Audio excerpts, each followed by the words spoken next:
चला तर चवळीच्या शेंगांची भाजी तुम्ही खाल्ली असेल, पण त्याच्या कोवळ्या पानांची कधी भाजी खाल्ली आहे का? चला तर कशी बनवायची आज मी तुम्हाला दाखवते. तर इथे काही चवळीची झाडं आहेत, त्याच्यावरती जे शेंडे आलेले आहेत ना कोवळे, ते तोडून घ्यायचे. तसं तर आम्ही याला डेऱ्या म्हणतो, पण तुम्हाला कळावं म्हणून चवळीचे कोवळे पानं म्हणत आहे. तर इथे ह्या सगळ्या तोडून घ्यायच्या. त्यानंतर आपल्याला ह्या स्वच्छ धुवून घ्यायच्या आहे आणि बारीक चिरून घ्यायच्या आहेत. आम्ही तर ह्या डेरा रोज जेवताना सोबत तोंडी लावायला पण घेतो. खूप छान लागतात. तर इथे सगळी भाजी मी चिरून घेतली. त्यानंतर पाट्यावरती आपल्याला एक वाटण वाटून घ्यायचं आहे, ज्यामध्ये भाजलेले शेंगदाणे, भाजलेल्या हिरव्या मिरच्या, लसूण, जिरं आणि भरपूर कोथिंबीर घेतलं आहे.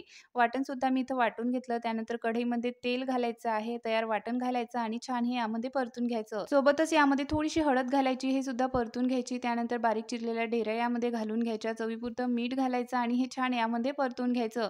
त्यानंतर गरजेनुसार पाणी घालून ही भाजी आपल्याला शिजवून घ्यायची आहे. तर खूप छान लागते ही भाजी. नसेल बनवली तर एकदा नक्की बनवून बघा. सोबतच चॅनलला सबस्क्राईब करायला विसरू नका.